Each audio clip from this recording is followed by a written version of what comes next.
Hi everyone, welcome in our channel. Today we're gonna talk about benchmarking. Before we go ahead, remember to subscribe to our channel, leave a like and a comment if you enjoyed the video, because this is gonna help us grow and to share more information with you all.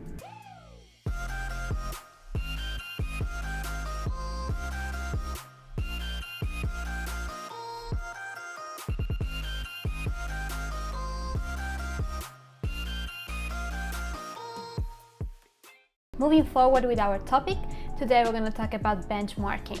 So what is benchmarking? Why do you need to benchmark your company, your processes? You need it in order to improve. So generally, a benchmark is basically a way to identify where you stand compared to, for example, your competitors, or compared to your industry peers, or out of your industry. Let's say how you perform, what is the best practice, who's performing better in certain aspects. They're not necessarily related to your industry, but at the same time, to understand, you can also understand basically how your different departments or within the same organization, how your, let's say, different units are performing to compare to each other. So there are different ways of benchmarking basically, but generally the goal is to improve, to use the benchmarks basically to understand where you stand compared to others, or where your processes stand compared to other functions, and then eventually improve them. So you want to understand the gap. That's the main thing. You want to understand the gap that there is between you, your company, and your competitor.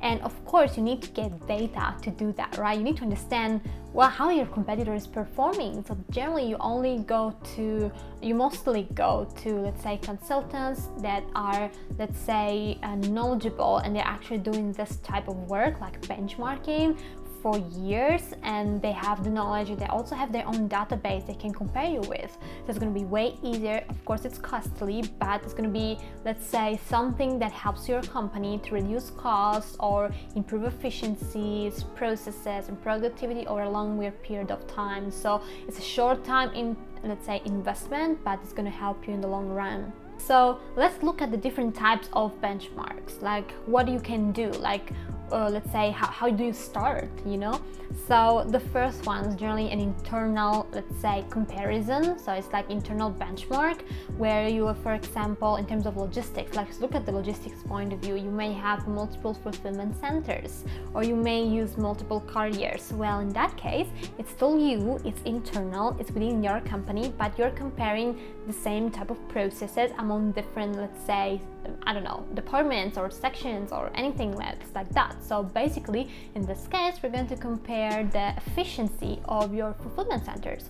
They may be located, they may belong to different partners, and maybe, like, I don't know, someone is in the US, someone is in Europe, European Union, some in Asia, it depends. So you're going to compare how those perform in terms of productivity or efficiency, or a perfect order rate, or peaking rate, or perfect peak rate, something like that. And you're going to compare internally among all your fulfillment centers, and you're going to see who's performing better, and then eventually going to adjust and improve the processes of who's not performing.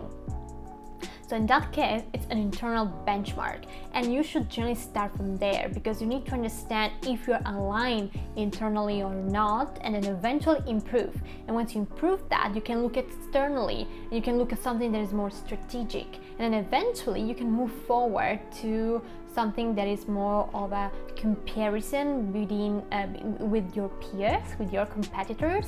So to go back to the internal, let's say, benchmarking, is where you actually, as we said, go to compare and fill the gaps of internal processes. And to apply it to logistics, it's going to be, for example, comparing fulfillment centers' productivity, efficiency, cost, and something like that.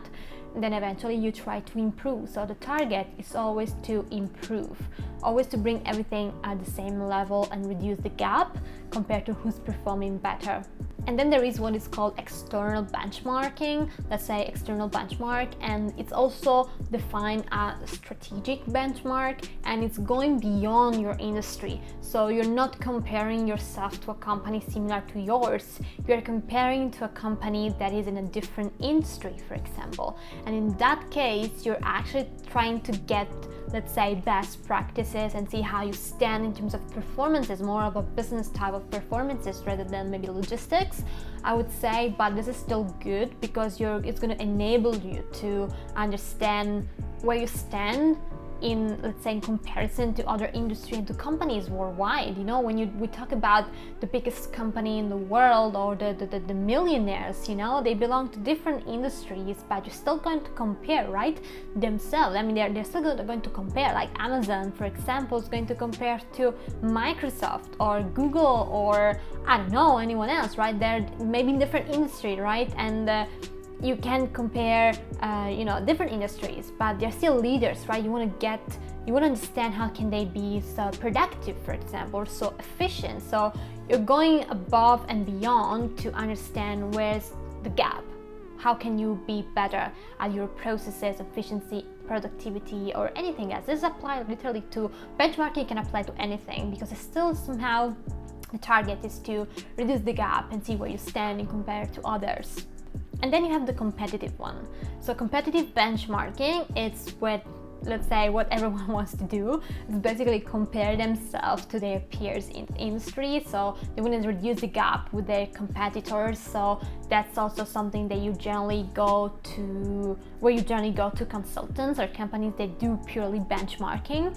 Also because you need the data, and generally it's not super easy to get your competitor data, right? So that's where you go to consultants. I don't do benchmarking, for example, but I can help benchmarking in the internal processes, but I definitely don't deal with external benchmarking or with competitive benchmarking, because that's quite a lot of a process and it needs experience.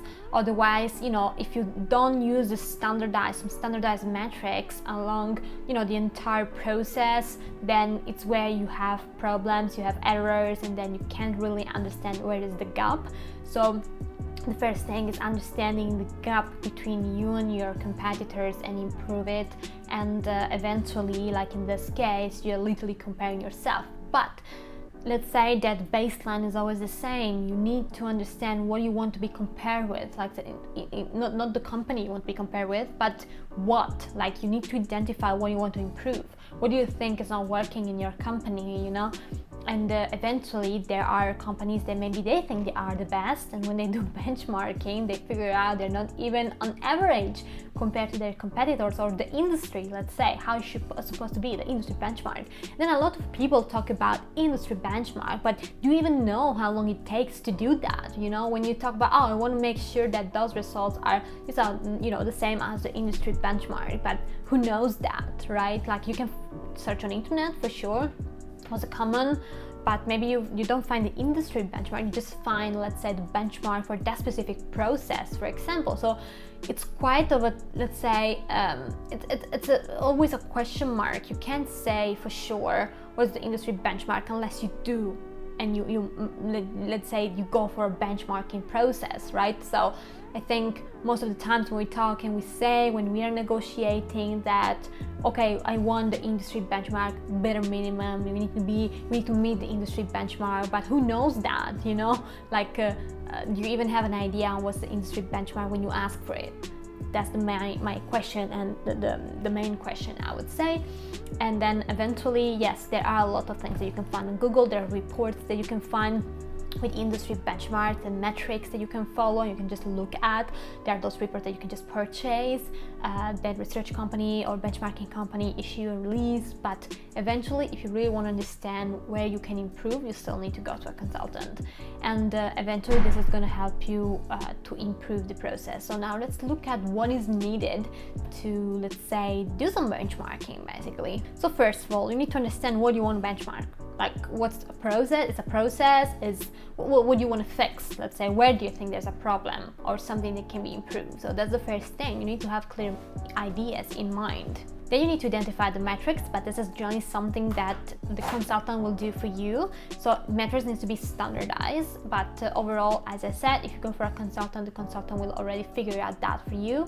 If you go for, let's say, competitive, let's say, type of benchmarking, you need to understand who you want to be compared with, or if it's internal, what you want to compare. Basically, it's like your fulfillment center. It's still related to point one, what you want to benchmark. then you need to understand where you're going to get the data from, and then you need to collect the data, then you have to analyze the data, and then eventually you apply the metrics, and it's where you're going to find the gap. You're going to see, okay, where I am and where I'm supposed to be compared to others, or compared to, the other fulfillment center in the example that we said before. So in that case, you need to analyze, and once you analyze, generally the process of collecting the data and analyzing the data is something that, and applying the metrics is something that the consultant will do for you. But eventually this is how the process works, the steps that you need to follow. And eventually once you have analyzed the data and you apply the metrics, you're going to see where you stand, where's the gap, and it's where you can start identifying how you can improve. Because benchmarking is not going to tell you how to improve, it's going to tell you where exactly is the problem. And then eventually once you look at the metrics and you see that, for example, the perfect order rate is so low in fulfillment center in the US compared to Europe and Asia, then you start thinking, okay, it's perfect order rate, there's something wrong in the process, and it's where you're going to start analyzing the process, right? And you look at the picking, and you look at who's packing and how's the entire flow, and then eventually you're going to be able to identify the bottleneck, and it's going to help you increase the productivity, the efficiency, and also the order pick, the perfect order rate, for example, and so on. So it's not going to give you an answer of this is how you fix the problem. It's going to tell you where exactly is the problem in the problem that you already have, and then eventually you need to explore, analyze the process or anything that it comes with it, and then eventually you're going to improve. So there's still, let's say, the improvement plan that you need to take care of, and it's not something that eventually the benchmarking company will tell you unless you pay for a supplementary service.